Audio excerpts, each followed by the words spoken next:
जय जगन्नाथ बंधुगण मु वास्तुविद और ज्योतिर्विद इंजीनियर दीप्तिरंजन पंडा आपण मानकु मोर वास्तुशास्त्र भित्तिक चैनल गृह निर्माण रे वास्तुरु अभिनंदन जनाउछि। आज वास्तु विज्ञान गोटे बहुत छोटिया हेले भी महत्वपूर्ण विषय आम आलोचना करवा ताहा होछि पूजा घर अवस्थित और तार प्रभाव मानसिक शांति पाई हो बा गृह रे सकारात्मक उन्नति पाई हो प्रत्येक गृह रे पूजा घर बा ठाकुर घर बा प्रार्थना घर अलग आवश्यकता रही। अलग पूजा घर थिले प्रत्येक दिन सकालू गृहर अंतेवासी माने सकारात्मक कंपन अनुभव करती एवं यह फल सेमानकर काम करने को स्पृहा जागृत हुए और गृह शांति और समृद्ध होगाकू लगे।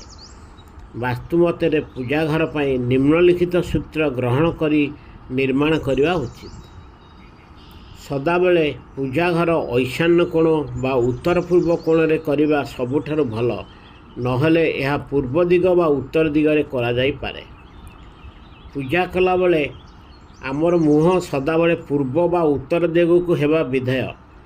पूजा घरे ठाकुरंग फोटो बा ठाकुरंग मूर्ति पश्चिमा मुखा करी स्थापन कले पूजा करुवा व्यक्तिर मुह पूर्व आड़क रुहे एवं यह होची सर्वोत्तम। एथिरे असुविधा थिले ठाकुरं को पूर्व बा उत्तर मुखा करी स्थापना करा जाई पारे किंतु कौनसी परिस्थिति रे ठाकुरंगर मुह दक्षिण मुखा हेबा उचित नुहे। जदि गृहटी एक महलार अधिक होता है बा डुप्लेक्स टाइप रे हेइथिबो तेबे सदाबले ठाकुरं को तल महलार स्थापन करा जाए पूजा करा जाए किंतु ऊपर महलार नुहे। सेमिति सबुठारु भल जदि ठाकुरंग घरे कौनसी मूर्ति न रखिले भल किंतु जदि मूर्ति रखा जाए तेबे तांकर उच्चता 9 इंच रु अधिक बा 2 इंच रु कम हेबा उचित नुहे। पूजा घर कौनसी भी परिस्थिति रे शोइबा घरे किंबा गाधुआ घर पायखाना कांथर सन्निकट कौनसी ठारे हेबा ठीक नुहे। पूजा घर निकट पूजा घर भितर प्रवेश पूर्वर कौनसी काम रे जीवा पूर्वर निजर हाथ एवं गोड़ भल भाव धोई प्रवेश करवा उचित। पूजा घर केवल तंबा पात्र व्यवहार ठीक। पूजा घर कांथर रंग धला बा लेंबू रंग हल्का नील हेबा विधेय एवं चट्टाणर मार्बलर रंग धला हेबा विधेय। पूजा घर झरका बा कबाट उत्तर बा पूर्व दिगरे रहिले भल। सेमती अग्निकुंड बा दीप अगरबत्ती इत्यादि पूजा घर दक्षिण पूर्व दिगरे रखी जालिबा दरकार। पूजा घर कांथ आलमारी बा आलमारी इत्यादि दक्षिण बा पश्चिम दिगरे कले बहुत भल।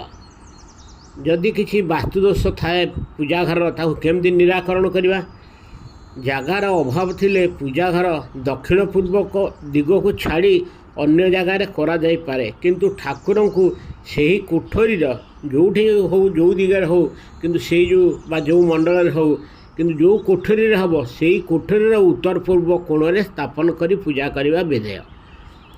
पूजा घर कांथर रंग सब धला बा लेंबू कलर जोटा लेमन कलर कहते हल्का नील रंग हेबा विधेय। आ पूजा घर चट्टाणर कलर हूँ घी बा धला रंगर मार्बल सबुठारु उत्तम। एतिकी छोटे टिप किंतु आपको आमको निहाती मन रखी जदि आम पूजा घर टी निर्माण करवा तेबे यह वास्तु मते उत्तम। आज एतिकी जदि आपण को पूजा घर वास्तु टिप्स भल लगी तेबे आगुरी सब्सक्राइब करनथिले याको सब्सक्राइब करेंगे एवं जदि भल लगी लाइक करेंगे बहु मात्रा